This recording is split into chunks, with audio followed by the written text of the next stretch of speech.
Of the murder of 7-year-old Breon Allen Jr. 2 weeks ago, we announced the arrest of 4 young men pertaining to this case, and I shared that more arrests were anticipated.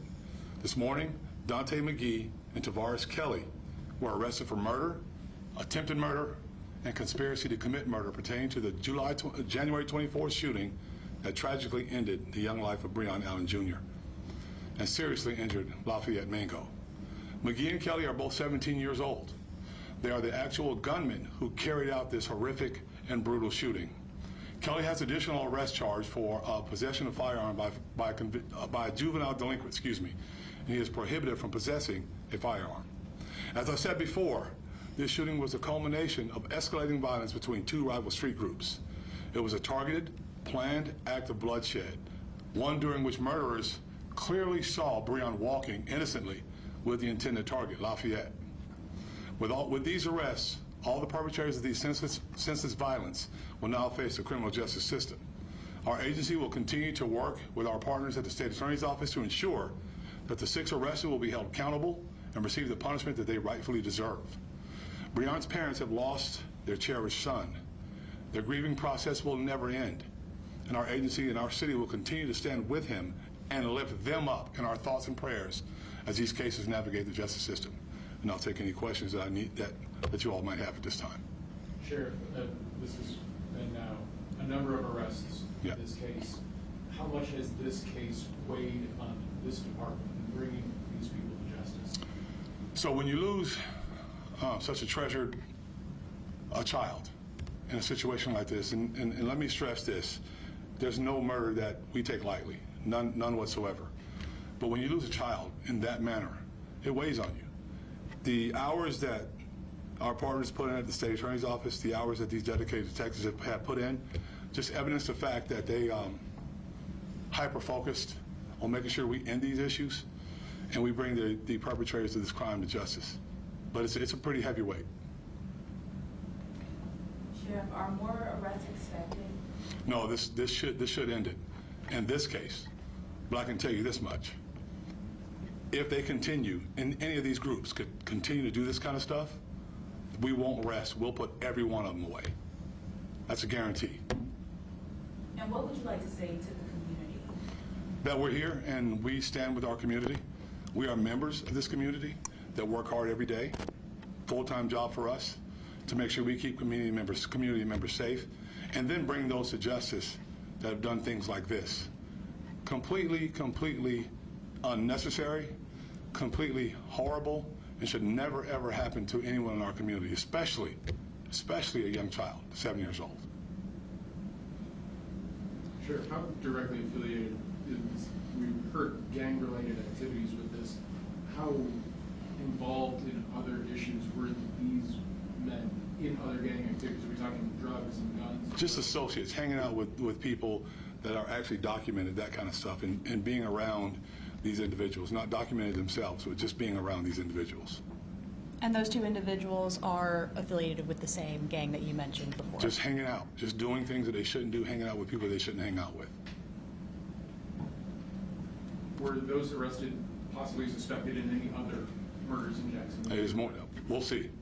I can tell you that we're always looking, and there's cases out there that need to be addressed. So we'll see. I won't tell you yes, I won't tell you no, we'll see. You touched this briefly. Can you go any deeper into what events led up to the murder of a child? No. I will tell you, like I said before, this is a case that now has to go through the justice system. So I don't answer them, not to be crude or anything else like that. I don't answer them because I want to make sure that the information, some of the very important information, is left for our trial. But I will say that Breon was walking outside with someone that is involved in this lifestyle, right? And I'm not speaking, I just know that he is. And he was the intended target. And one, it should never happen, even for the intended target to be hit. But for them to do that in such a callous, cold, senseless manner tells you what kind of people they are. I don't care that they're 17 years old, it doesn't matter to me. They don't care about people in this community, so let's put them where they belong. Let's not let them see the light of day ever again. And Sheriff, just to clarify, this is now 6 total arrests? Yes, that's And correct. do you think this is a turning point in gang violence in the city? I think we've made a lot of strides in that direction for a while now. We're putting the right people in places where they belong, which is in prison or awaiting trial. We're going to continue to do that. I think a big reason we saw a decrease in what we saw last year, not all of it, but a big reason we saw the decrease is some of the things that we've done to try to prevent these things and finding the right people that are responsible for this stuff and getting them off of our streets. Sheriff, what would you tell the other young people involved in gang activities? Get out, quit, stop. There's a way out. Find something else to do with your time. Later for the excuses that kids don't have anything to do. There's a lot more to do. You can get a job someplace. You can do something other than commit acts of violence like this in our community. And if you don't get out, then we're going to come get you. Just the facts. We'll pay attention to you. We'll use all of our resources that we have to pay attention and get you off of our streets because this is ridiculous. It should never happen. Sheriff, how are you able to make these 2 arrests? A lot of hard work. From the day it happened, they've been working night and day, literally. A large team of people have been working night and day along with our partners at the State Attorney's Office to make sure that the case is very strong and we are prepared for the state to do what they need to do to continue on and take this case to a trial. So it's been a lot of hard work, but it's been going every day, all day. I'm getting updates all the time about what's going on, and it's very gratifying to be able to at least give Mom, not necessarily any closure, because you don't ever close up a wound like this, but to give Mom something to rest on, knowing that she has her agency and her city standing behind her. And just to clarify, which gang were these 2 individuals affiliated with? Which one is it? Get back. 6 block. 6 block. Okay, and is the sheriff's office, is there any youth gang programs that you guys could see starting up in the future? I've probably said this about no less than 100 times.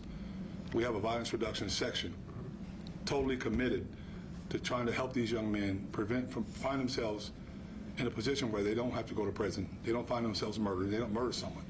We go out every Thursday and we knock on doors and talk to young men that we know are involved in some of this stuff. It's up to them to make a choice. It's up to you to decide whether you want to be involved in it or not. You can laugh it off and say that it's not the case, but I can promise you that we're going to find you in a grave, we're going to find you shot in the street, you're going to shoot someone, we're going to put you in prison. Those are the facts. The evidence bears itself out. We've been doing this since 2016. This has been a long effort in our community, in our sheriff's office that we've been doing, that will continue as long as I'm here. Thank you, Sheriff. Thank y'all. Thanks for being here.